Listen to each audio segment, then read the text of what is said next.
Hi friends, welcome back to our channel Arnisha Adriti United। 2025 সালে সরস্বতী পুজো দুদিন ধরে পড়েছিল।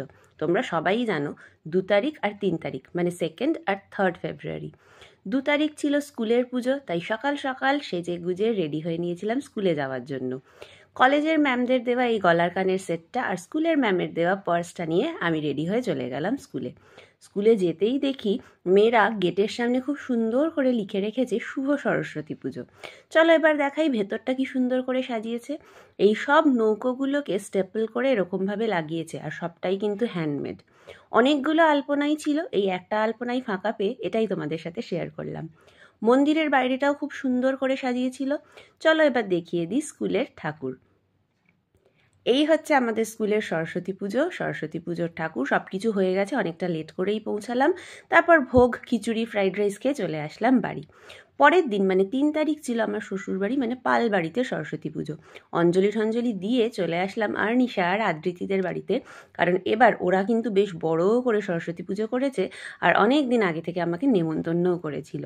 তো ওদের ঠাকুরটাও কিন্তু খুব সুন্দর হয়েছে, প্যান্ডেলটাও খুব সুন্দর হয়েছে। এবার দেখে নাও লেডি আদ্রিতি কি সুন্দর করে তোমাদেরকে ওয়েলকাম করছে। ওকে কেমন লাগছে আর ওদের পুজো কেমন লাগলো তোমরা কিন্তু কমেন্ট করে জানাতে ভুলো না। এবারে আমরা একটুখানি কেমন সাজলাম, যদিও আমি দুদিন একই শাড়ি পরেছি, তো আমাদেরকে একটুখানি দেখে নাও। আর আদ্রিতি এখানে কি দেখালো বুঝতে পারছো তো? আশা করছি বুঝতে পারছো। যারা বুঝতে পারছো না তাদের জন্য বলে দিই, বলো জুবা কেসারি। আর ওদিকে লেডি আর্নিশাকে দেখো, লেডি আর্নিশা সত্যি লেডিই হয়ে গেছে। ও যে এখন ছোট বাচ্চা আর কেউ বলতে পারবে না। এবারে একটুখানি আদ্রিতি বললো আমি একটু ভিডিও করে দিই।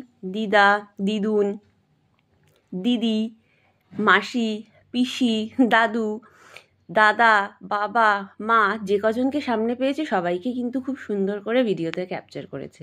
আর চলো দেখিয়ে দিই, ওরা ওদের বাড়িটাও কিন্তু খুব সুন্দর লাইটিং দিয়ে সাজিয়েছিল।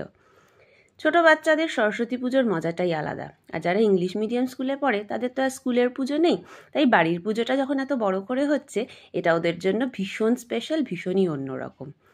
বেশি দেরি না করে ফিরতে হবে, তাই জন্য আমি বসে পড়লাম খেতে। সেদিনকার মেনুতে ছিল প্রথমেই পাতে পড়ে গেল গরম গরম খিচুড়ি, তার সাথে লাবড়া, তার সাথে আলুর দম। মেনুগুলোও কিন্তু আর্নিশা আর আদ্রিতি দুজন মিলে সাজেস্ট করেছে। ঠান্ডা ঠান্ডা ওয়েদার যদিও নেই, কিন্তু পুজো মানেই তো খিচুড়ি। খিচুড়ির সাথে লাবড়াটা দিয়ে খেতে দারুণ লাগলো। আর আমাদের আর্নিশা সাজেস্ট করেছিল ওর ফেভারিট আলুর দম তো করতেই হবে। খিচুড়ি, লাবড়া, আলুর দম খেয়ে আমি তো আমার খাওয়া দাওয়া শেষ করলাম, কারণ এরপরে চাটনি পায়েস ছিল যেগুলো আমি খাই না।